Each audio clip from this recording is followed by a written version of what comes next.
Bismillahirrahmanirrahim.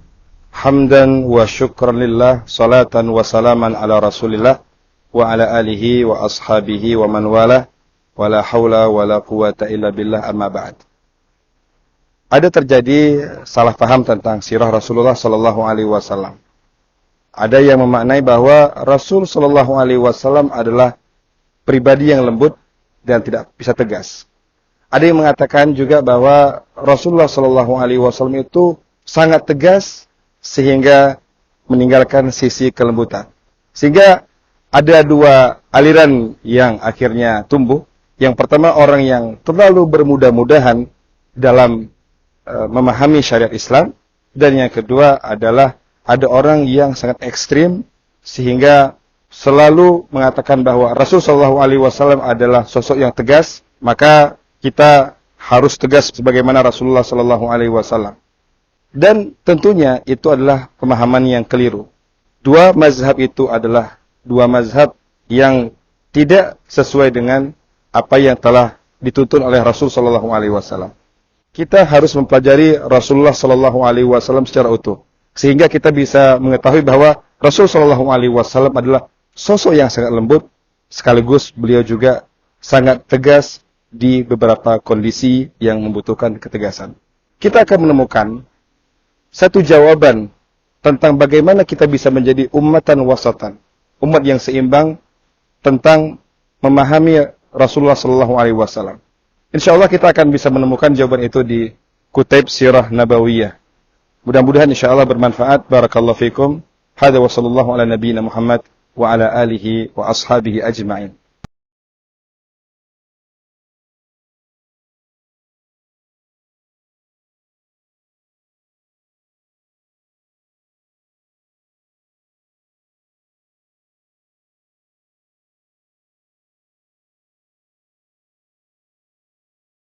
Assalamualaikum warahmatullahi wabarakatuh. Alhamdulillahirabbil alamin, wassalatu wassalamu ala asyrofil anbiya'i wal mursalin wa ala alihi wa sahbihi ajma'in. Amma ba'd. Alhamdulillah, segala puji hanya milik Allah. Kita senantiasa bersyukur kepada Allah hingga hari yang berbahaya gini kita masih diizinkan oleh Allah untuk sama-sama mengkaji sebuah ilmu yang insyaallah Allah berkahi.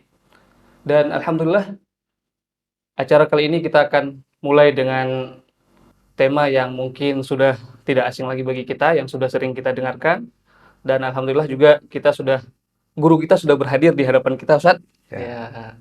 Bagaimana kabarnya, Ustaz? Alhamdulillah baik, alhamdulillah. Alhamdulillah, kita ucapkan jazakumullah khairan kepada guru kita yang sudah berhadir, dan insyaallah kita akan membahas ilmunya sebentar lagi. Dan sebelumnya saya akan memandu acara ini yang insyaallah acara ini akan kita mulai sebentar lagi.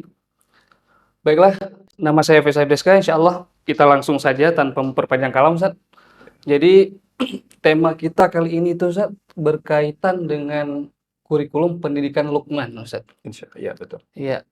Jadi, kita mungkin sering melihat ataupun sering kita membaca Al-Qur'an itu melewati surah Luqman, Ustaz. Iya. Sebenarnya Luqman ini siapa, Ustaz? Apakah beliau itu seorang nabi atau bahkan Rasul, atau memang beliau juga seorang yang orang yang diberikan hikmah oleh Allah Subhanahu wa taala? Mungkin Ustaz bisa menjelaskan lebih detailnya kepada kita semua insyaallah, Ustaz. Bismillah wassalatu wassalamu ala Rasulillah wa ala alihi wa ashabihi wa man wala, wa la haula wa la quwata illa billah. Allahumma la sahla illa ma ja'altahu sahla wa anta taj'alul hazna idza syi'ta sahla, amma ba'd. Para pemirsa dan para peserta bedah buku yang semoga dirahmati oleh Allah Subhanahu wa taala.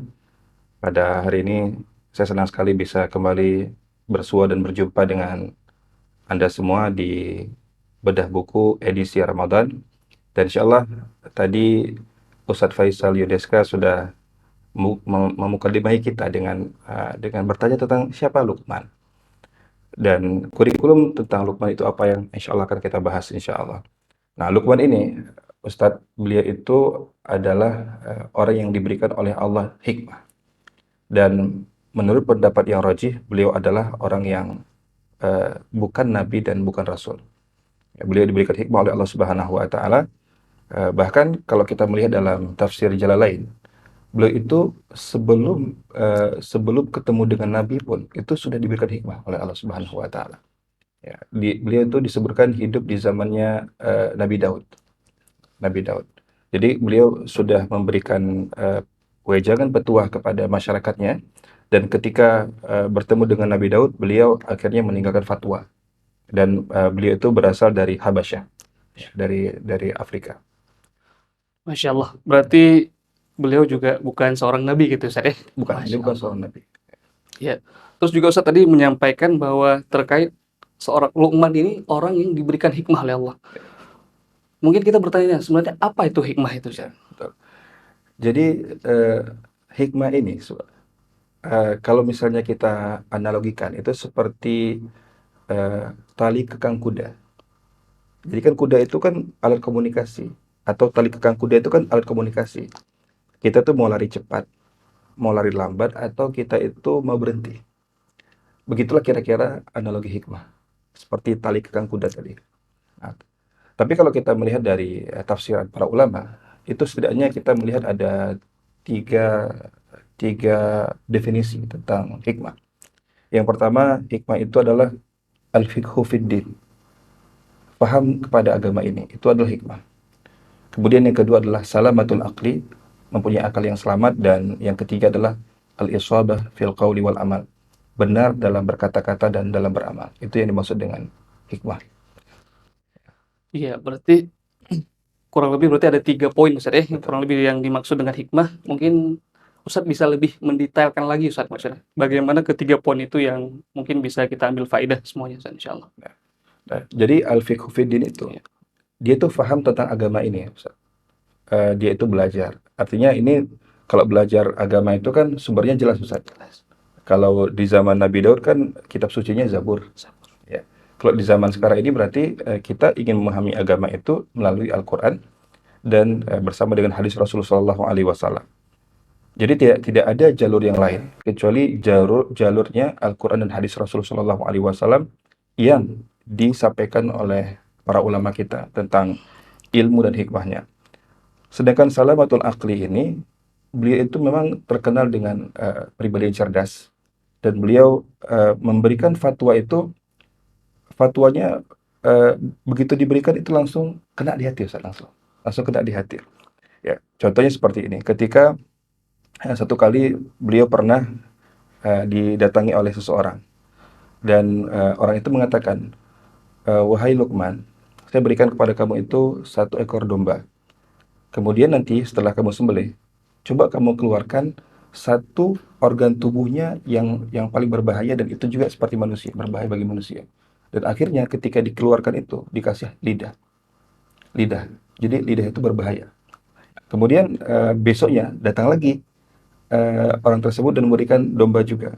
Kemudian Luqman disuruh untuk menyembelih dan mengeluarkan satu organ tubuh. Ternyata yang terbaik adalah lisannya juga, atau lidahnya juga. Nah, jadi kan ini kan hikmah. Dalam artian dari menyembelih domba saja itu dapat keluar hikmah yang sangat luar biasa. Itu beberapa contoh. Ada lagi yang lain adalah Luqman ini kan memang beliau asalnya adalah pengembala kambing. Dia pengembala kambing, kemudian dia didatangi oleh seseorang, kemudian beliau ditanya, wahai Luqman, kamu itu kok bisa seperti ini? Dulu saya lihat kamu pengembala kambing, tapi sekarang kamu ini kok sudah menjadi seorang ahli ilmu. Itu kenapa kira-kira? Dan ini Masya Allah, itu merupakan satu hal yang sangat penting, apalagi di zaman sekarang ini, bahwa nasihat Luqman ini, beliau mengatakan untuk menjadi orang yang hikmah itu, yang pertama adalah haruslah kita berkata jujur. Dia itu harus berkata jujur. Kemudian yang kedua, dia itu harus banyak diam, apalagi hal-hal yang nggak perlu. Kalau zaman sekarang, ya bagaimana Iya. kira-kira Ustaz?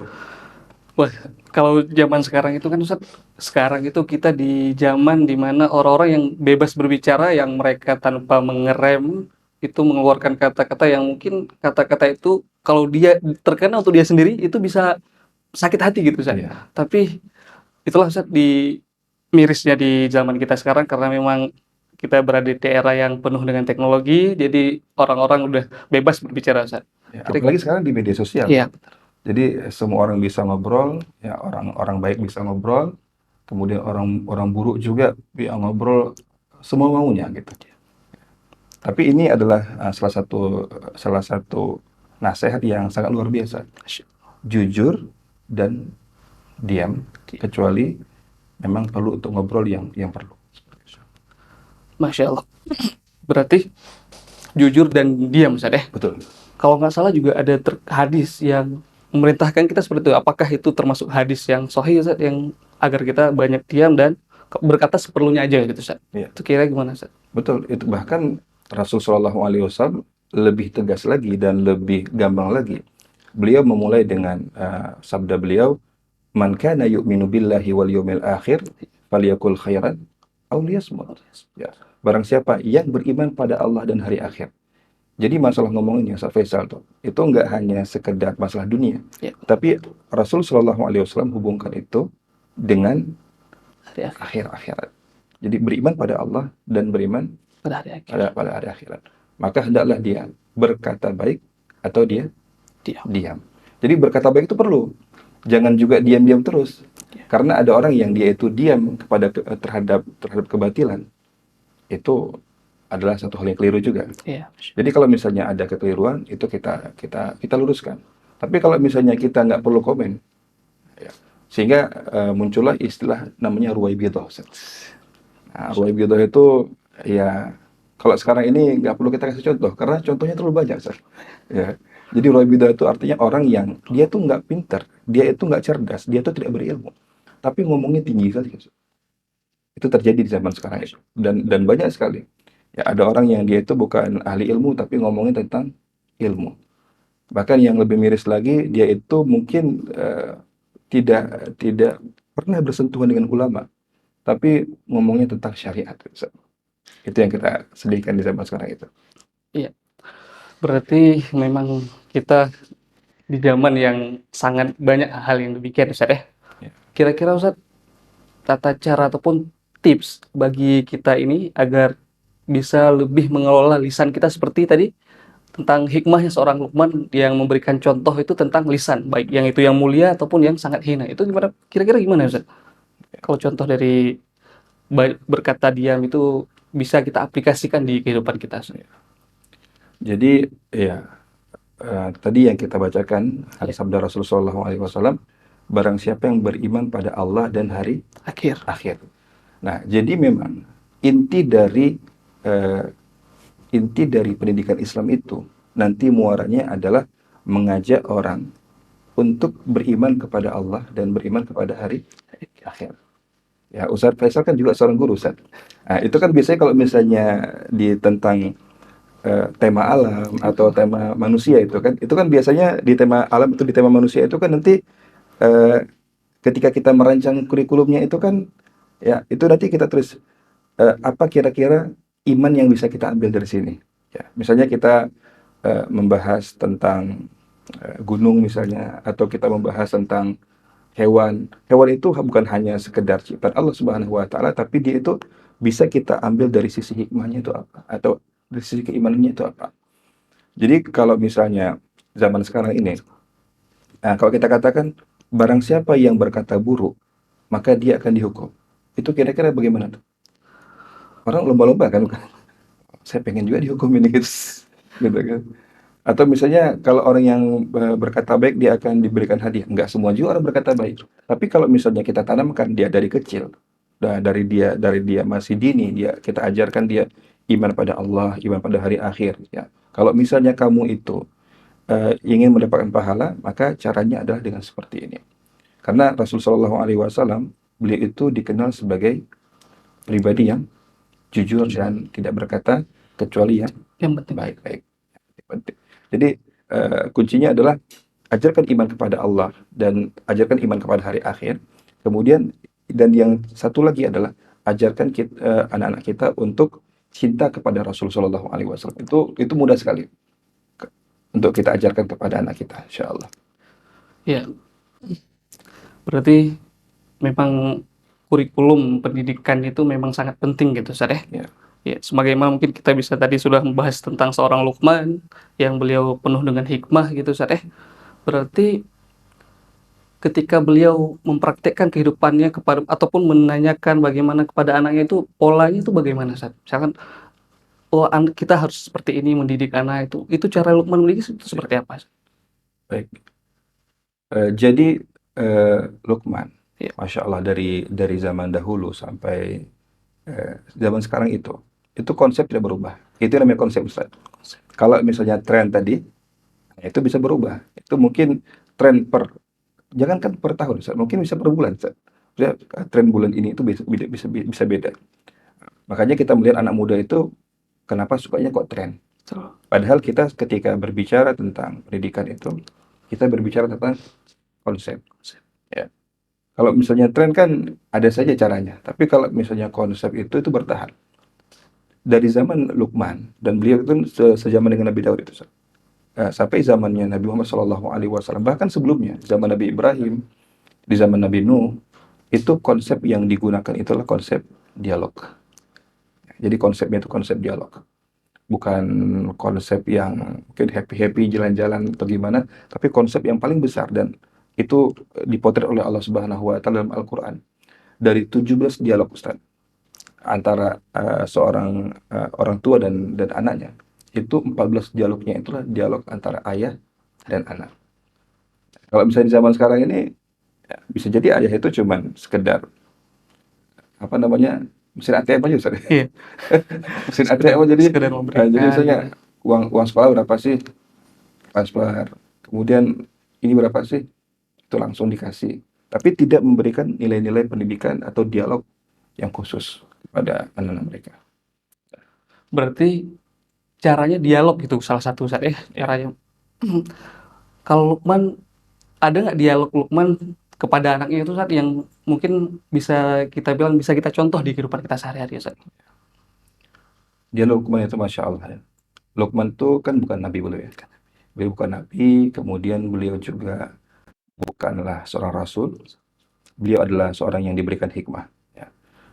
Uh, kita melihat misalnya Allah Subhanahu wa taala membuka tentang kisah Luqman ini dengan Allah Subhanahu wa taala memberikan anugerah terbesar. Ya, kita ini sebagai apa ya? Sebagai manusia biasa, sebagaimana Luqman. Mungkin kita tidak dapat wahyu dari Allah Subhanahu wa taala. Dan tidak mungkin kita dapat wahyu ya. Nggak mungkin. Nggak mungkin. Ya, kalau misalnya kita dapat wahyu, ini bahaya nanti. Itu Dan jadi nabi palsu nabi nanti. palsu. Gitu kan. Jadi ketika kita menjadi orang biasa, jadi apa sih keistimewaan yang bisa kita dapatkan? Maka salah satu keistimewaan besarnya itu adalah kita itu bisa mendapatkan hikmah sebagaimana yang didapatkan oleh Luqman Al-Hakim. Ya. Karena Allah Subhanahu wa taala mengatakan di surat Luqman ayat yang ke-12, A'udzubillahi minasyaitonirrajim, wa laqad ataina Luqmanal hikmata an yashkur lillah. Ya. Sungguh kami telah memberikan anugerah kepada Luqman hikmah. Jadi hikmah itu anugerah. Nah, jadi Allah Subhanahu wa taala mengatakan karena itu anugerah dari Allah Subhanahu wa taala, an yashkur lillah. Maka bersyukurlah kepada Allah Subhanahu wa taala. Kita ini kan diberikan anugerah juga oleh Allah Subhanahu wa taala. Kita diberikan ilmu, kita diberikan keamanan, kita diberikan kesehatan, itu anugerah. Kita butuh bersyukur kepada Allah Subhanahu wa taala. Jadi ketika Luqman Al-Hakim, ya, beliau itu diberikan hikmah oleh Allah Subhanahu wa taala.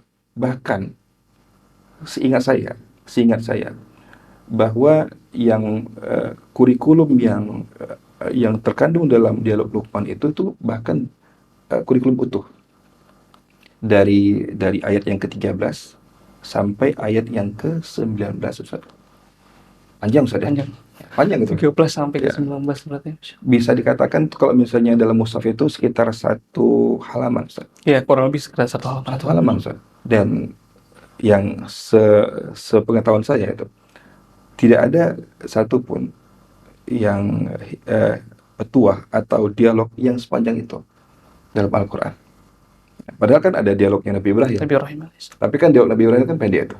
Kemudian ada dialognya Nabi Nuh dengan anaknya. Kemudian ada dialognya antara Nabi Yakub juga dengan anak-anaknya.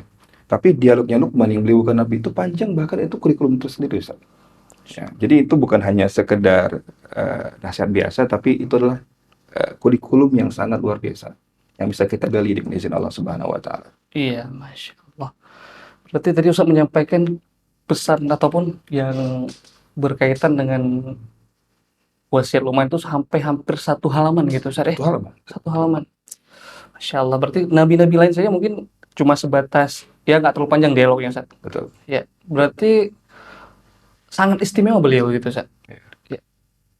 Terus juga kalau misalnya kita melihat kembali, itu kan beliau berpesan gitu Ustaz kepada anak-anaknya, itu apa kira-kira pesan yang paling penting yang beliau sampaikan kepada anak beliau itu Ustaz? Nah, karena memang kurikulumnya Luqman atau petuah Luqman itu terkurikulum, Ustaz. Jadi, Masya Allah, dari awal itu yang diberikan oleh Luqman itu adalah satu hal yang paling prioritas. Nah, dan Masya Allah, satu pesan yang sangat luar biasa adalah bahwa Luqman Al-Hakim itu, dia itu mempunyai kedalaman rasa, Ustaz. Kedalaman rasa dalam memberikan dialog. Nah, kadang-kadang kalau kita, misalnya gini, Ustaz kan ada anak Ustaz. Iya, Alhamdulillah, insya Allah nanti akan bertumbuh besar. Kalau kita berikan nasihat, terkadang nasihat itu hanya nasihat formalitas, Ustaz. Hanya sekedar, ya kamu belajar, gitu kan, mungkin bisa itu. Yang penting kamu belajar, yang penting kamu jadi orang hebat. Jadi nasihatnya itu hanya sekedar, ya ngobrol-ngobrol aja, tapi tidak punya kedalaman rasa. Kalau Luqman, Masya Allah, beliau itu memberikan nasihat itu begitu runut, Ustaz. Jadi dimulai dari ayat yang ke-13, ya, Allah Subhanahu wa taala berfirman, A'udzubillahi minasyaitonir rajim, wa idz qala Luqmanu libnihi wa huwa ya'idhuhu ya bunayya la tusyrik billah. Ketika Luqman berdialog dengan anaknya, seraya memberikan wejangan. Apa kata Luqman? Ya bunayya. Ini ya bunaya ini juga satu konsep yang besar. Ya bunaya, wahai anakku, la tusyrik billah. Janganlah engkau mensekutukan Allah Subhanahu wa taala dengan sesuatu pun. Kenapa? Inna syirka la zulmun azim. Karena sesungguhnya kesyirikan yang paling besar atau kezaliman yang paling besar itu adalah syirik. Tapi kalau misalnya di zaman sekarang, Ustaz, kira-kira apa kezaliman yang paling besar di mata anak muda sekarang? Nah, itu kan menjadi pertanyaan juga, Ustaz. Ya kan? Kalau misalnya, mohon maaf ya, kalau misalnya dari segi negara, kezaliman yang paling besar itu adalah korupsi. Jadi korupsi itu udah intahal maudhu, sudah selesai. Ya. Tapi kalau misalnya syirik, itu udah bukan yang bukan yang penting, Ustaz. Tapi Luqman akhirnya memberikan prioritas. Beliau mengatakan, inna syirka la zulmun azim.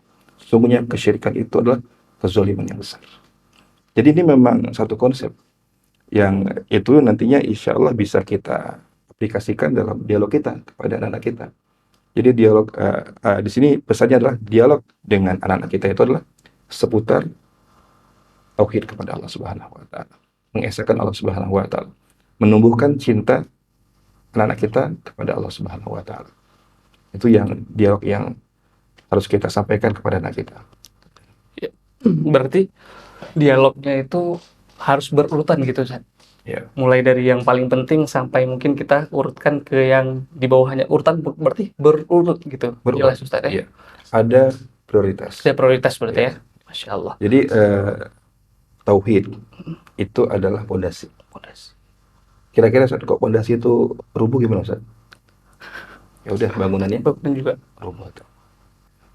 Makanya penting itu nasihat Luqman adalah dimulai dengan ketauhidan kepada Allah Subhanahu wa taala, dan itu adalah dakwahnya seluruh nabi dan rasul.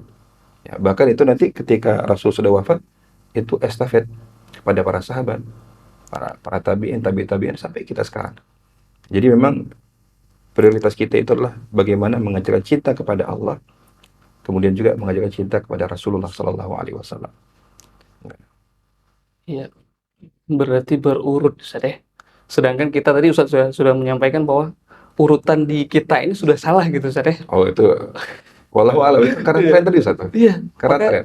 Ya, Masya Allah. Berarti kalau kita nggak memperhatikan urutan, bisa jadi itu dampaknya lebih besar, Ustaz ya. Masya Allah. Ya, gini Ustaz, kalau misalnya kita itu nggak ikut urutan, Iya. Ustaz misalnya pernah naik tangga kan? Iya. Ya. Jadi naik tangga itu dari tangga 1 langsung ke tangga 4. Kira-kira apa Ustaz? Apa yang terjadi? Dua gitu ya. Kalau nggak keselio, satu lagi apa tuh? Ya, bisa lebih parah dari itu bahkan. Bisa parah lebih itu. Bahkan bisa syahid. Masya Allah. Syahid bisa mati ya. Mati, ya. Mati, langsung mati gitu. Hmm. Begitu juga dengan ya pendidikan kita sekarang kan seperti itu. Jadi pendidikan yang tanpa urutan sehingga keselio menghasilkan generasi yang keselio juga Ustaz. Ya. Berarti Luqman atau ada dalam suatu apa kitab atau apa Ustaz yang Ya. lebih detail membahas tentang Luqman kan, atau Ustaz lebih bisa mungkin menjelaskan lebih, mengulang sekali lagi mungkin siapa sih sebenarnya sosok Luqman ini, apakah ada dijelaskan beliau ini keturunannya siapa gitu Ustaz, atau memang sebatas sebutan nama gitu Ustaz di Ya. dalam. Ya, ini juga pertanyaan yang menarik. Iya.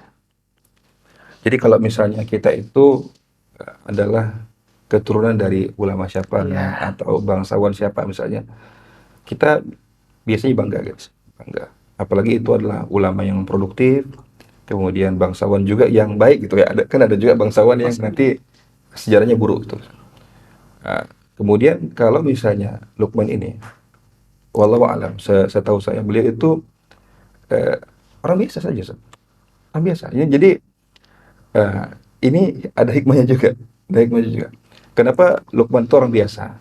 Bukan dia bukan keturunannya mungkin Nabi Ibrahim Ya. atau keturunannya siapa gitu, atau dia bukan nabi. Karena manusia ini kan sukanya ngeles Ustaz. Ngeles dia. Jadi kan kalau misalnya kita kasih contohnya, ini loh kayak Nabi Ibrahim, apa dikatakan? Kan dia nabi, ya kan? Ya. Kemudian ketika misalnya kita katakan, oh ini dialognya Masya Allah nih, jawab Nabi Yakub. Nabi Yakub itu anak-anaknya di awal itu ya dalam tanda kutip mereka itu kurang nurut lah gitu. Ya, karena Nabi Yakub sudah memberikan amanah tapi ternyata amanah itu disia-siakan untuk menjaga Nabi Yusuf alaihissalam, ya kan? Nah, jadi ketika kita ya melihat dengan kisah-kisah itu, tentunya kisah yang ya udah deh, saya kasih kisah yang bukan nabi, yang bukan rasul. Kisah siapa itu? Luqman. Ya, kalau misalnya ya ini juga konsep juga bahwa Luqman ini sudahlah bukan orang yang terkenal ketika itu, artinya beliau itu bukan orang yang bukan punya nasab yang bagus, punya nasab yang dikenal gitu. Kemudian beliau itu juga termasuk orang yang secara fisiknya juga itu kan fisik beliau itu kan kurang good looking gitu kan, iya kan? Tapi beliau itu Masya Allah, walaupun fisik beliau itu biasa saja atau mungkin kurang menarik bahkan tapi Luqman itu diberikan hikmah oleh Allah Subhanahu wa taala. Jadi ya sebagai pesan yang tidak langsung adalah nih, kalau misalnya kalian ngeles terus ya ketahuilah bahwa Luqman ini orang biasa tapi diberikan hikmah oleh Allah Subhanahu wa taala, dan dialognya Masya Allah begitu luar biasa kepada anaknya. Masya Allah. Berarti Allah sudah memberikan sedetail itu gitu Ustaz ya. Sangat detail. Bahwa kalau kita asik ngeles, oh ini kan nasabnya Nabi. Ya. Sedangkan Luqman, Masya Allah, beliau nasabnya orang biasa tapi bisa mendapatkan hikmah yang begitu luar biasa dari Allah. Betul. Kira-kira kalau misalkan di zaman sekarang ini Ustaz, kiat-kiat agar kita juga mungkin bisa mendapatkan mungkin hikmah yang dari Allah berikan, mungkin ada hal-hal yang harus kita lakukan atau apa gitu Ustaz mungkin. Ya. Jadi hikmah itu kan tadi kan ada Ya, tiga itu ya, kategori ya tiga tadi ya. kategori tadi. Yang pertama tadi apa Ustaz? Al-fiqhu Al-fiqhu fiddin. fiddin, yaitu paham kepada agama. Berarti tidak ada jalan untuk bisa mendapatkan hikmah kecuali dengan belajar agama. Belajar ilmu syar'i, Ustaz. Karena nggak mungkin kalau misalnya kita datang ke gunung kemudian kita cari uang di sana dapat hikmah kan? Itu nggak dapat hikmah. Ya. Jadi belajar agama itu. Kemudian salamatul aqli, maka kita harus selamat. Ya. Bagaimana kita bisa salamatul akli? Nggak majnun, nggak gila. Kita nggak gila, Ustaz. Ya kan? Kita nggak gila. Nggak gila itu artinya gini, ada gila yang gila itu adalah gila secara genetik, Ustaz. Mungkin sih. Atau mungkin Ada gila, riwayatnya. ya. Ini ada gila, dia waras, aslinya waras, Ustaz. Tapi pura-pura gila. Di zaman sekarang itu ada juga gitu. Jadi dia ya menampakkan bahwa dia tuh kayak gila. Atau mungkin sengaja gila untuk apa? Kan orang Arab mengatakan khalif tu'raf. Ya. Selisihilah supaya kamu dikenal. Jadi dia itu waras sebenarnya. Tapi dia enggak pura-pura enggak waras. Nah, ini tuh nggak ada hikmahnya. Oke, kalau kita melihat sekarang ini misalnya ada orang-orang yang dia itu waras, aslinya kita tahu dia waras, tapi dia itu pura-pura gila, bahkan apa namanya menggila-gilakan dirinya sendiri gitu, gitu kan? Itu ini nggak hikmah ini. Itu langsung terus kita langsung bisa kita coret dari listnya hikmah ini coret terus. Kemudian al-isabatu fil qawli wal amal, benar dalam berkata-kata dan dalam beramal. Ini juga salah satu hal yang ini belajar Ustaz, ini isabah fil qawli wal amal itu Ustaz. Itu kita harus belajar untuk ngomong Ustaz. Ngomong tuh perlu belajar. Ya, nggak sembarangan. Jadi ada ilmu belajarnya, ada ilmu bagaimana cara benar dalam ngomong gitu. Jadi begitulah sebenarnya Ustaz. Ya. 3 hal ini, belajar agama, kemudian yang kedua adalah akal yang selamat, dan yang ketiga adalah al-isabah. Kita itu belajar untuk ngomong. Nah, ya, jadi ngomong itu juga perlu ada belajarnya. Kemudian amal itu juga perlu ada tuntunan dan caranya. Ya. Berarti 3 poin itu ya Ustaz, yang memang harus kita miliki gitu Ustaz ya. Iya. Iya. Kalau terkait yang poin ketiga nih Ustaz, yang tadi al-isabatu fil qawli wal amal Ustaz. Ya. Mungkin ada sebagian orang dia berkata-kata Masya Allah Ustaz. Cara menyampaikannya luar biasa, tetapi mungkin amalannya ya sangat sedikit gitu, atau sebaliknya gitu Ustaz. Itu kira-kira faktor apa kira-kira Ustaz? Siap. Ini kalau seperti itu Ustaz, itu sudah ada ancamannya dari Allah Subhanahu wa taala.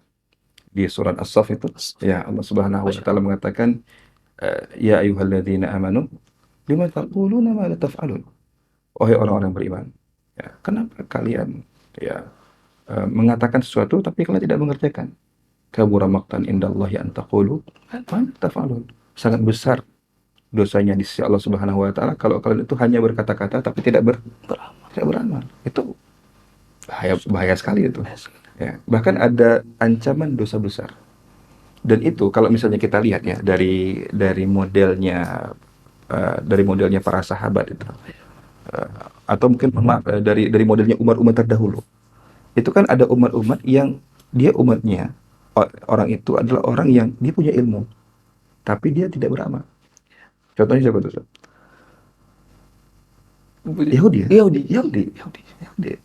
Yahudi itu dia itu ilmunya banyak tapi amalannya dimanipulasi. Ya, jadi gini ya, ini kan salah satu manipulasi dan ini juga pelajaran zaman sekarang. Cerita yang paling terkenal itu adalah bahwa mereka itu diwajibkan untuk sholat di hari Sabtu. Dan tidak boleh mereka itu bekerja di hari Sabtu. Karena hari Sabtu itu khusus untuk beribadah. Beda dengan sholat Jumat ya. Kalau sholat Jumat kan ada juga bahwa sholat Jumat dulu, tapi nanti ketika setelah sholat Jumat baru diberikan kesempatan oleh Allah untuk fantasyiru fil ardh. Tapi kalau misalnya Yahudi ketika itu syariatnya adalah mereka hari Jumat itu nggak boleh menangkap ikan atau tidak boleh mereka itu mencari rezeki di situ di waktu sholat. Ya, tapi mereka itu menaruh perangkap ikan itu di hari Kamis, ya. Di hari Jumat. Kemudian nanti mereka itu ngambilnya nanti di hari Ahad. Jadi mereka itu ya istilahnya hilah ya. Hilah itu mereka itu buat cara-cara sehingga ya mereka itu bisa lari dari syariat gitu. Gitu kan. Kan ada orang seperti itu. Dan yang lebih parah lagi, ini ya saya khawatir terjadi juga di zaman sekarang ini. orang Yahudi itu kebiasaannya adalah misalnya kan mereka itu diharamkan bagi mereka itu beberapa juga seperti kita kan diharamkan juga khinzir, Khinzir. ya. Tapi mereka itu ya udah deh, uh, daging babi itu diharamkan, ya kan? Tapi mereka apa yang mereka lakukan? Mereka jual. Nah, sehingga Rasul mengatakan apa? Daging babi itu tidak boleh juga dijual. Jadi istilahnya mereka itu tidak mendapatkan benefit secara apa ya konsumsinya, Konsumsi. tapi mereka itu dapat benefit dari segi Penjualan. iya dari finansialnya kan. Dan itu nggak dibolehkan dalam Islam. Tapi mereka ya merekayasa, mereka itu melakukan hilah namanya, hilah dalam syariat itu. Dan ini yang sangat diwanti-wanti dan sangat berbahaya ya dalam agama ini. Ya, kita kembali lagi ke Luqman tadi Ustaz ya. Baik. Tadi Ustaz sudah sampaikan tentang berarti kita bisa mengambil kurikulum dari pendidikan Luqman gitu Ustaz. Ya. Ya, tadi kita sudah coba angkat sedikit, mungkin kita bisa lebih mendetailkan lagi kurikulum yang mungkin bisa kita angkat pada zaman kita sekarang ini Ustaz. Baik. Jadi ketika kita melihat wejangannya Luqman itu, Ya. itu wejangan Luqman itu, masya Allah, itu kan dimulai tadi dengan tidak boleh mensekutukan Allah Subhanahu Wa Taala, karena persekutuan kepada Allah Subhanahu Wa Taala itu Kezaliman yang atau menyekutukan Allah Subhanahu Wa Taala itu adalah kezaliman yang besar. Kemudian setelah berbicara tentang konsep besar dalam Islam yaitu menanamkan pondasi tauhid, ya. Kemudian yang setelahnya itu adalah perintah untuk berbakti kepada kedua orang tua. Nah, jadi masya Allah ya dalam Islam, dan ini juga menjadi diskusi tersendiri di Barat itu kan. Kok di Barat itu orang udah nggak menghormati lagi orang tua, itu orang tua entah kemana. Bahkan mereka dalam budaya mereka bahwa umur 17 tahun sudah ya udah, itu bukan istilahnya tidak ada lagi urusan antara orang tua dan anak, ya kan. Tapi ini masya Allah, Allah Subhanahu Wa Taala memberikan kepada kita satu wejangan dalam surat Luqman ayat yang ke-14, dan ini menarik Ustaz, ya. Disebutkan di ayat yang ke-14, wa wassaynal insana biwalidayhi hamalathu ummuhu wahnan ala wahn. Ya. Perhatikan Ustaz ini, wa wassayna. Kan artinya apa itu Ustaz? Kami memberikan wasiat. Para ahli tafsir mengatakan ini yang memberikan wasiat itu kan Luqman kan? Luqman. Tapi di sini digunakan kata wa wassayna. Kalau yang pertama kan langsung tadi berkata ya. Tapi kalau yang ini itu kami memberikan wasiat. Dan ini salah satu uslub yang luar biasa dalam Al-Qur'an. Bahwa di sini sebenarnya kan itu wasiat Luqman. Tapi di sini wa wassayna itu dhamir nun itu kata ganti nah itu kembali kepada Allah. Artinya apa? Untuk masalah berbakti kepada kedua orang tua itu memang nasibnya Luqman. Tapi Allah Subhanahu Wa Taala ya ingin memberikan wasiat langsung ya kepada kita semua. Jadi ini wasiatnya Allah Subhanahu Wa Taala, dan itu juga sesuai dengan firman Allah Subhanahu Wa Taala juga dalam surah Al-Isra ayat 23, wa qadara rabbuka alla ta'budu illa iyyahu wa bil walidaini ihsana. Jadi Allah Subhanahu Wa Taala yang memberikan petunjuk, Allah yang memberikan hikmah, Allah Subhanahu Wa Taala yang memberikan wasiat kepada kita bahwa untuk berbakti kepada kedua orang tua kita, khususnya ibu. Karena di sini ceritanya adalah hamalathu ummuhu. Masya Allah. Jadi yang namanya ibu itu adalah orang yang paling mulia dalam kehidupan seseorang. Ya tentunya setelah Rasul ya. Jadi Rasul, kemudian orang Rasul ya, Allah, Rasul, kemudian orang tua kita. Dan orang tua itu kedua orang tua. Kan ada dua tuh. Ya. Ada ayah dan ada ibu. Yang paling dimuliakan itu ibu. Nah, jadi kalau misalnya ada orang yang cerita nih, Islam ini tidak memuliakan wanita, wah, Anda salah. Ya, bahwa dalam masalah memuliakan orang tua itu, ayah memang mencari nafkah. Ayah itu memang dia itu istilahnya banting tulang juga dia. Iya.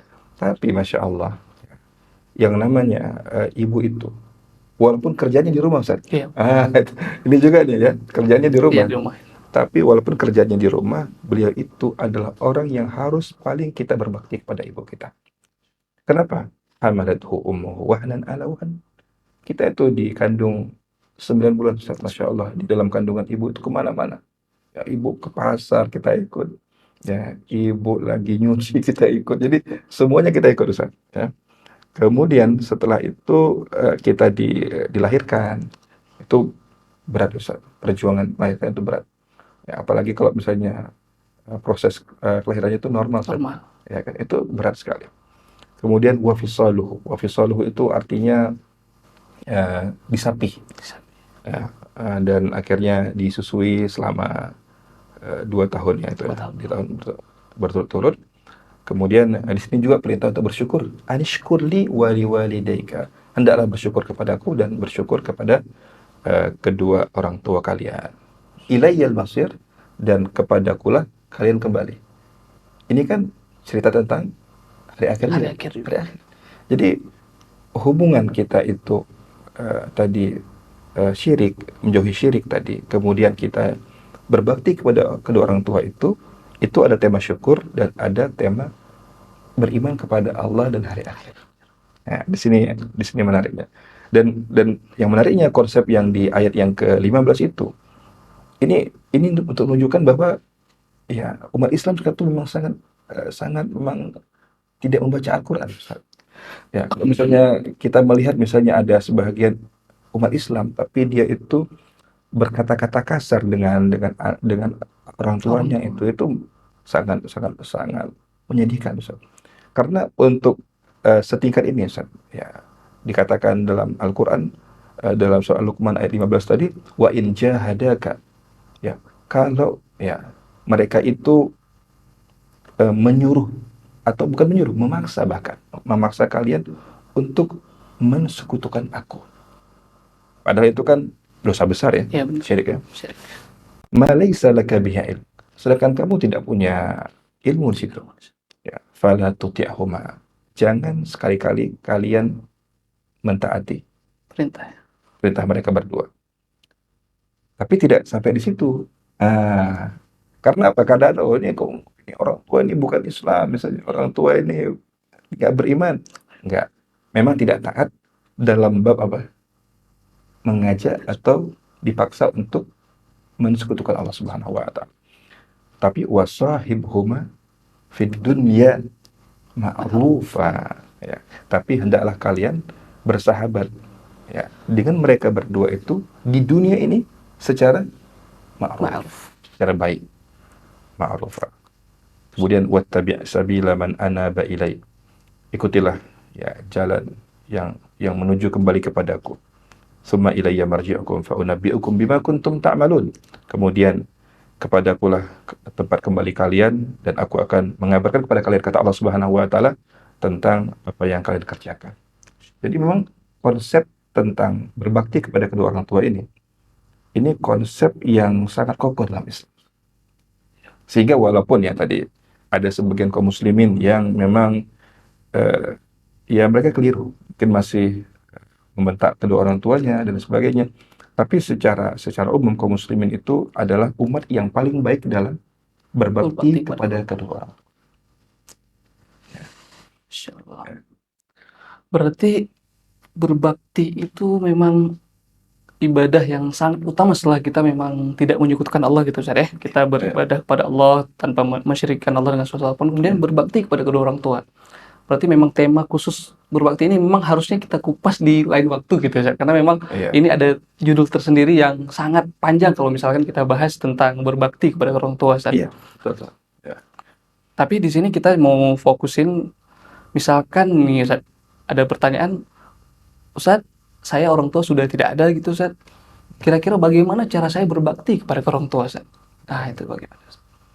Ya, itu terkait dengan bagaimana berbakti kepada kedua orang tua setelah mereka itu sudah wafat. Itu kita bisa apa ya? Rasulullah SAW punya juga konsepnya, dan beliau pernah menyampaikan bahwa salah satunya berdoa. Berdoa. Jadi Masya Allah ya, ketika kita berdoa kepada kedua orang tua kita, kemudian kita beristighfar. Akan kita beristighfar. Istighfar itu maksudnya kita mengatakan Allahumma gfir lahu warhamhu gitu kan. Orang kan biasanya ketika ayahnya sudah wafat, ibunya sudah wafat misalnya, udah mungkin ketika sholat jenazah itu saja. Iya. Iya kan? Dengan beberapa hari itu ada doa-doa. Tapi setelah itu ya itu kembali kepada urusannya masing-masing gitu. Tapi yang alangkah utamanya dan alangkah senangnya seorang orang tua itu ketika dia itu di kuburannya, kemudian ada istighfar dari anaknya. Allahumma gfir lahu, Allahumma gfir laha, warhamhu, warhamha gitu dan sebagainya.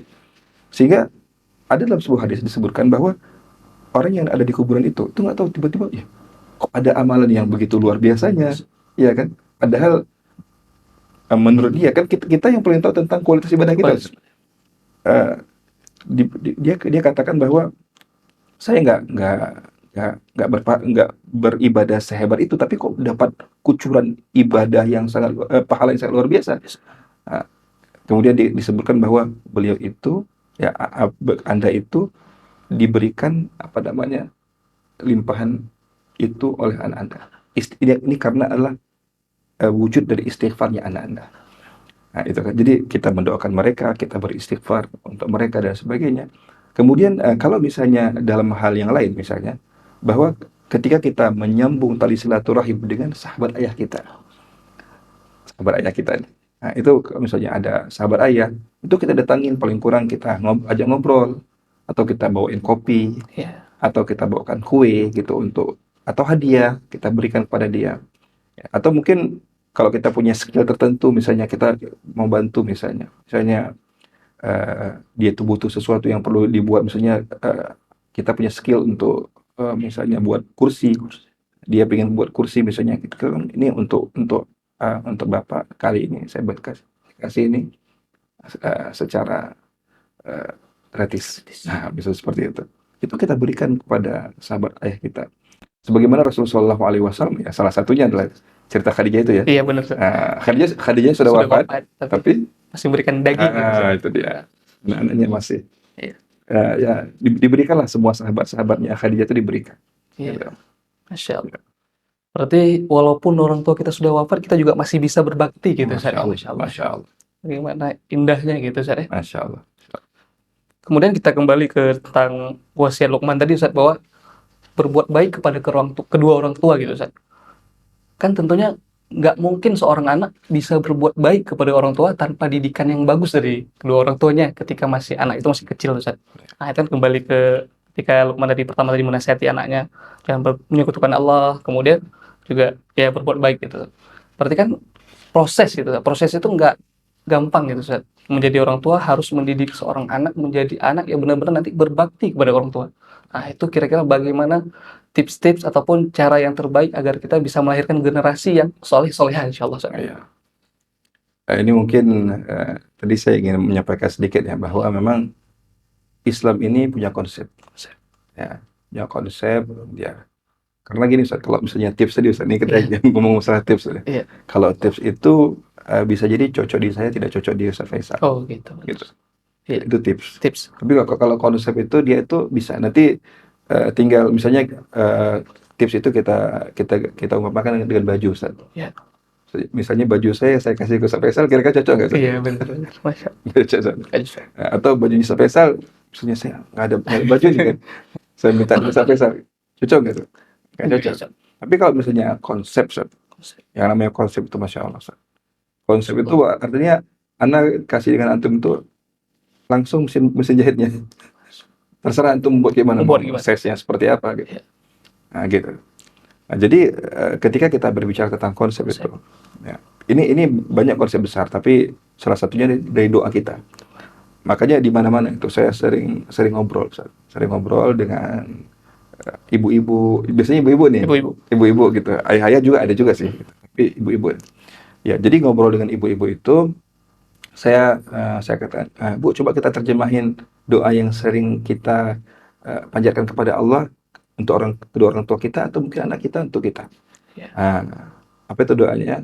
Rabbighfirli Wali wali wali walidayya walidayya warhamhuma kama kama rabbayani rabbayani saghira. Rabbighfirli, ya Allah ampuni dosa dosaku.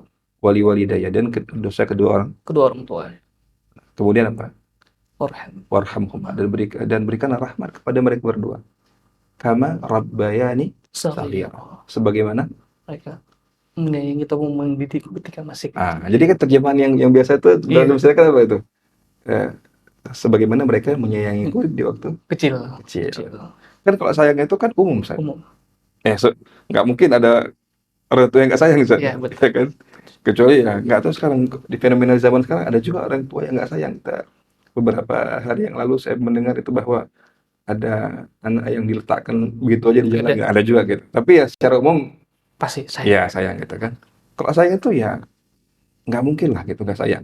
Yang namanya orang tua, insya Allah sayang. Insya Allah sayang. Sayang gitu. Tapi dalam hal yang lain adalah bahwa kata rabbayani ini kan dari kata-kata rabbayu rabbi, Ustaz. Tabayyu Rabbi, bener. Rabbayu rabbi itu artinya tarbiyah kan? Tarbiyah. Tarbiyah itu pendidikan. Nah, jadi saya nggak tahu siapa yang terjemahin ini. Apakah dia terjemahannya memang terjemahan untuk apa namanya, melarikan diri gitu, Iya. atau mungkin hanya terjemahan saja gitu. Tapi kata rabbayani itu sebagaimana mereka mendidikku di waktu kecil. Jadi gini, artinya ketika kita mendidik anak kita di waktu kecil dengan pendidikan yang baik, sesuai dengan petunjuk dari Allah, sesuai dengan petunjuk Rasul Sallallahu Alaihi Wasallam, ya, insya Allah anak kita itu, Ustaz, kalau prosesnya sudah baik, insya Allah ujungnya baik, Ustaz. Nah, tapi kalau misalnya tadi, ya sebagaimana kata Ibnu Qayyim, bahwa kerusakan anak itu disebabkan oleh orang tua, terlebih-lebih ayah, Ustaz. Jadi, Masya Allah, kalau misalnya kita melihat untuk berbakti itu kita harus lebih berbakti kepada ibu kita, kata dia kan. Tapi kalau misalnya masalah tanggung jawab pendidikan, itu kalau anaknya rusak, ayahnya pasti yang bertanggung jawab. Ayah. Bisa kita telusuri itu. Kok misalnya anaknya kok nggak beres, anaknya kok berbuat kemaksiatan yang berlebihan misalnya, itu pasti ayah. Ya. Nah, oleh karena itu gini, kalau misalnya kita mau anak kita itu menjadi anak-anak yang soleh, yang berbakti tadi, nah, itu kata kuncinya adalah, yang pertama adalah kita itu memberikan teladan yang baik kepada anak kita, dan kita harus memberikan tarbiyah kepada mereka itu dengan tarbiyah yang baik. Itu insya Allah ujungnya baik itu, insya Allah. Karena Allah Subhanahu Wa Taala itu sudah memberikan petunjuk kepada kita, nggak mungkin nggak baik, pasti ujungnya nanti baik. Ya, berarti birrul walidain tema yang sangat juga harusnya dibahas di lain waktu gitu, Ustaz. Insya Allah. Ya, insya Allah ya. Karena memang di zaman sekarang ini, bahkan beberapa hari yang lalu gitu, Ustaz, ada kasus kita lihat di medsos kita itu, seorang anak yang mungkin memukuli orang tua, Ustaz. Itu banyak sekali, itu bukan Iya, satu dua, itu kan banyak sekali. dan ini terjadi gitu saat di zaman kita sekarang. Mungkin di zaman dulu kita nggak melihat itu. Nah, itu apakah itu memang faktornya karena memang ya tadi kita bisa melihat ke belakang bahwa mungkin orang tuanya tidak perhatian mungkin dengan pendidikan anaknya. Betul. Atau mungkin ada faktor lain gitu, Ustaz, yang membuat seorang anak itu kemudian naudzubillah sampai berbuat seperti itu kepada orang tuanya, Ustaz. Ya, betul. Itu memang secara konsepnya ya, seperti itu. Ya. Konsepnya adalah kalau misalnya apa yang Anda tanam itulah yang Anda tuai. Iya, itu dia konsepnya. Atau dikatakan buah itu dia tuh ketika jatuh tidak dari pohonnya. Ya kan? Ya. Kecuali ya kayak tadi ada sebagian misalnya ada beberapa kasus ya, misalnya seperti Ikrimah itu anaknya Abu Jahal. Ya kan, Abu Jahal ayahnya anaknya Syahid, sahabat di Mesir, gitu kan? Atau mungkin seorang anaknya soleh misalnya, tapi ayahnya nggak soleh. Itu seperti ayahnya Hanzalah. Ya kan? Hanzalah soleh tuh, luar biasa, tapi anaknya ayahnya itu nggak benar tuh kan. Atau misalnya seperti kisahnya anaknya Rasul Munafikin, Abdullah bin Ubay bin Salul. Anaknya tuh soleh luar biasa. Sahabat Rasul sallallahu alaihi wasallam. Ayahnya gak beres tuh. Iya. Bahkan Rasul Munafikin, pemimpin yang munafik. Iya. Berarti kita sudah tadi membahas misalkan kurikulumnya tadi, yang pertama itu urutannya tetap syirik gitu Ustaz. Iya. Kita menjauhi syirik karena Betul. memang syirik itu kata Luqman apa namanya kezaliman yang paling besar gitu Ustaz ya. Betul. Di antara kezaliman yang lain, kemudian masuk ke urutan berikutnya berbakti kepada orang tua Ustaz. Iya. Ya, Masya Allah. Dan berbakti kepada kedua orang tua itu juga termasuk tentang tema tauhid juga, Ustaz. Masya Allah. Nah, jadi tema tauhidnya itu ketika Rasulullah SAW mengatakan ridallah Oh iya benar Ustaz. fi ridal walidain wa sukhtullah fi sukhtil walidain. Jadi ridha Allah itu terletak pada keridhaan Kedua orang tua. orang tua. Dan kemurkaan Allah terletak pada kemurkaan kedua orang tua. Orang tua. Masya Allah. Masya Nah, Allah. jadi memang temanya tauhid lagi gitu. Tauhid Ustaz. lagi. Jadi memang ketika Allah Subhanahu wa taala berbicara kepada kita tadi tentang bagaimana harus menjauhi syirik, kemudian kita itu harus berbakti kedua orang tua, itu masih dalam satu frame atau dalam satu bingkai, yaitu tentang bagaimana kita itu mentauhidkan Allah Subhanahu wa taala dan bagaimana kita bisa bermuamalah dengan kedua orang tua kita. Masya Ya, Allah. dengan muamalah yang Baik. baik. Karena kata-katanya dalam surat Al-Isra itu kan ihsanan. Ihsan. Ihsan itu segala macam kebaikan. Ya, termasuk ma'rufan, itu segala macam kebaikan itu bisa kita lakukan untuk kedua orang tua kita. Cuma satu yang enggak, apa itu? Dipaksa untuk mensekutukan Allah Subhanahu. Kasih hadiah.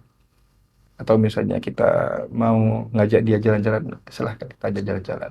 Kita senangkan hati dia, ya. Dan asal jangan diajak, mohon maaf, disuruh makan, diajak ke restoran makan babi ya. Babi. Auzubillah, itu enggak, jangan juga gitu. Tapi secara umum silakan selama itu tidak syirik dan tidak jatuh kepada kemaksiatan. Ya.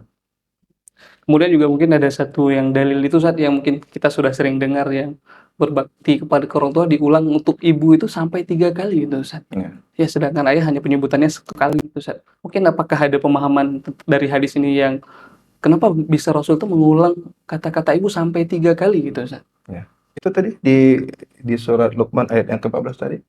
Karena ada tiga ya kan? Ada 3 hal yang dilakukan oleh seorang ibu yang itu tidak dilakukan oleh ayah. Ayah kan tidak mengandung ya. Ya benar, itu mengandung ya. Ya. Melahirkan itu Nyawa gitu Ustaz. itu sangat-sangat ini ya, antara pertarungan antara hidup dan mati itu. Kemudian yang selanjutnya adalah menyusui. Nah, itu nggak bisa dilakukan oleh ayah. Cuman satu hal yang bisa dilakukan oleh ayah, dan itu mustarak, artinya bisa berkongsi antara keduanya, yaitu adalah mendidik. Ya, mendidik anak itu bisa. Ya.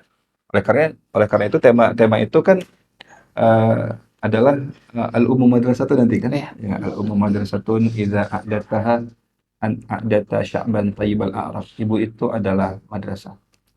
Nah, kalau misalnya diplesetin oleh orang zaman sekarang ini apa? Wal abu mudiruha. Aja sebagai mudir. Mudirnya, kepala sekolahnya. Soalnya. Masa kepala sekolahnya mau mau lari di tanggung jawab gitu kan? Nggak mungkin. Ya Ustaz, tanpa terasa Ustaz, waktu sudah mungkin ya nggak terasa Ustaz, kita ngobrol-ngobrol, mungkin waktunya semakin berjalan, yang udah hampir sejam ya, udah hampir setengah 11 sekarang Ustaz. Udah jam 10.17, Masya Allah. Berarti memang tema ini sangat menarik untuk kita kaji Ustaz. Ini baru kita muqaddimah lah bisa kita bilang, masih beberapa hal yang masih banyak sekali hal-hal yang mungkin masih 2 wasiat Mas. Masih 2 wasiat tadi. Atau dua nasihat tadi. 2 nasihat tadi ya. Itu saja sudah ya hampir sejam gitu Ustaz ya. Masya Allah, bagaimana kalau kita lanjutkan nanti? Masya Allah, panjang sekali. Berarti memang konsep dalam Islam itu sangat runut Ustaz ya, sangat teratur. Masya Allah.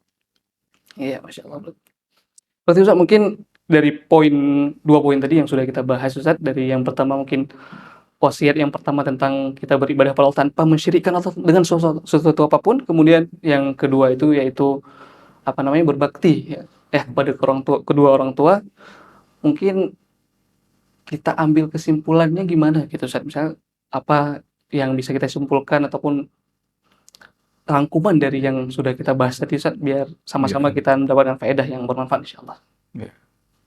Jadi ini seperti closing statement juga Iya, sebenarnya, benar, itu Ustaz. kan, bahwa yang kita harapkan adalah di awal-awal ini kita berharap semoga ya para teman-teman kita di bedah buku yang dirahmati Allah Subhanahu wa taala itu bisa mencari hikmah dan meminta kepada Allah itu hikmah. Karena itu kunci kita mendidik anak kita itu adalah hikmah. Dan Allah Subhanahu wa taala mengatakan sendiri itu, berfirman dalam surah Al-Baqarah, yu'til hikmata may yasha. Allah Subhanahu wa taala memberikan hikmah kepada siapapun yang Allah kehendaki. Siapa itu? Adalah orang-orang yang pantas.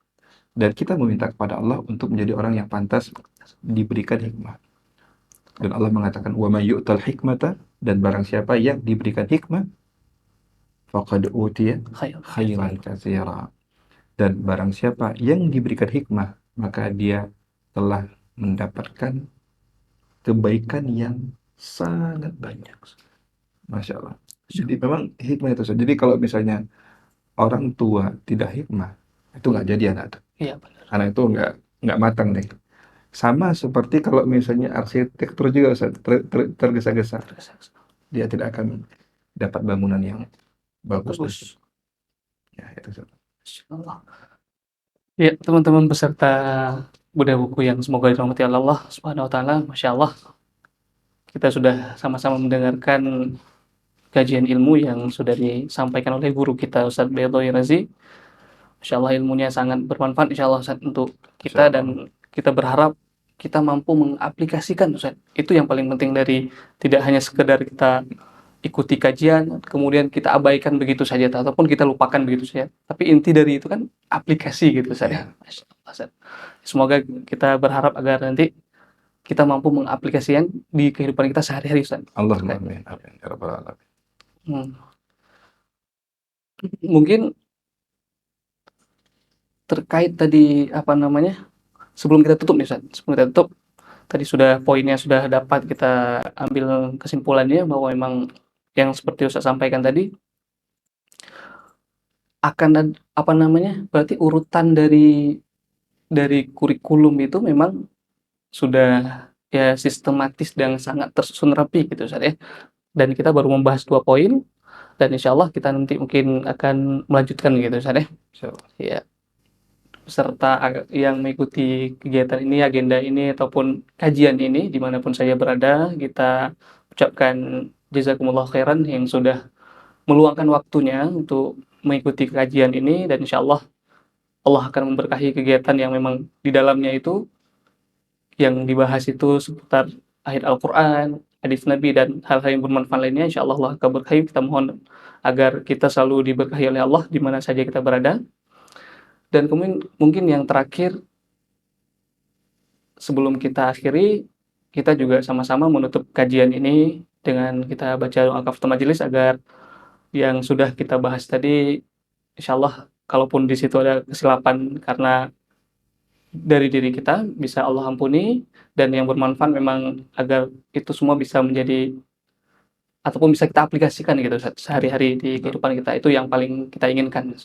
Ya, kita tutup kajian kita ini dengan membaca doa kafaratul majelis. Subhanakallahumma wa bihamdika asyhadu an la ilaha illa anta astaghfiruka wa atubu ilaik. Sekali lagi kita ucapkan jazakumullah khairan Ustaz atas waktu dan sudah menjelaskan ilmu yang begitu banyak. Jazakallah khairan. Ya, kita cukupkan dengan assalamualaikum warahmatullahi wabarakatuh. Waalaikumsalam warahmatullahi wabarakatuh. Bismillahirrahmanirrahim. Assalamualaikum warahmatullahi wabarakatuh. Alhamdulillah wassalatu wassalamu ala Rasulillah wa ala alihi wa ashabihi wa man wala wa la haula wa la quwata illa billah, amma ba'd. Teman-teman yang semoga dirahmati oleh Allah Subhanahu wa taala, bedah buku sudah selesai di edisi yang pertama, yaitu kitab Madza Turidul Madrasah Minal Bait, karangan Dr. Khalid Ahmad Asyantut hafizahullah taala. Tentunya teman-teman sedang menunggu apa kira-kira buku kedua yang akan kita bedah dengan izin Allah Subhanahu wa taala. Saya akan berikan kabar gembira kepada kita semuanya bahwa insya Allah buku yang kedua yang akan kita bahas adalah kitab yang berjudul Atfalul Muslimin Kaifa Rabbahum An-Nabiyul Amin, karangan Dr. Jamal Abdurrahman hafizahullah ta'ala. Mudah-mudahan insyaallah dengan kita membahas buku ini, kita semakin tahu bagaimana metode Rasulullah SAW ketika berdialog dengan anak kecil sampai nanti mereka berusia balik. Kita tunggu insyaallah setelah Idul Fitri. Jazakumullah khairan wa barakallahu fikum. Bismillahirrahmanirrahim. Hamdan wa syukran lillah, salatan wa salaman ala Rasulillah wa ala alihi wa ashabihi wa man wala, wala haula wala quwata illa billah, amma ba'd. Ada terjadi salah paham tentang sirah Rasulullah sallallahu alaihi wasallam. Ada yang memaknai bahwa Rasul sallallahu alaihi wasallam adalah pribadi yang lembut dan tidak bisa tegas. Ada yang mengatakan juga bahwa Rasulullah sallallahu alaihi wasallam itu sangat tegas sehingga meninggalkan sisi kelembutan. Sehingga ada dua aliran yang akhirnya tumbuh. Yang pertama, orang yang terlalu bermudah-mudahan dalam memahami syariat Islam. Dan yang kedua adalah ada orang yang sangat ekstrim sehingga selalu mengatakan bahwa Rasulullah SAW adalah sosok yang tegas, maka kita harus tegas sebagaimana Rasulullah SAW. Dan tentunya itu adalah pemahaman yang keliru. Dua mazhab itu adalah dua mazhab yang tidak sesuai dengan apa yang telah dituntun oleh Rasul sallallahu alaihi wasallam. Kita harus mempelajari Rasulullah sallallahu alaihi wasallam secara utuh sehingga kita bisa mengetahui bahwa Rasul sallallahu alaihi wasallam adalah sosok yang sangat lembut, sekaligus beliau juga sangat tegas di beberapa kondisi yang membutuhkan ketegasan. Kita akan menemukan satu jawaban tentang bagaimana kita bisa menjadi ummatan wasatan, umat yang seimbang tentang memahami Rasulullah sallallahu alaihi wasallam. Insyaallah kita akan bisa menemukan jawaban itu di Kutaib Sirah Nabawiyah. Mudah-mudahan insyaallah bermanfaat. Barakallahu fikum. Hada wa sallallahu ala nabiyyina Muhammad wa ala alihi wa ashabihi ajma'in.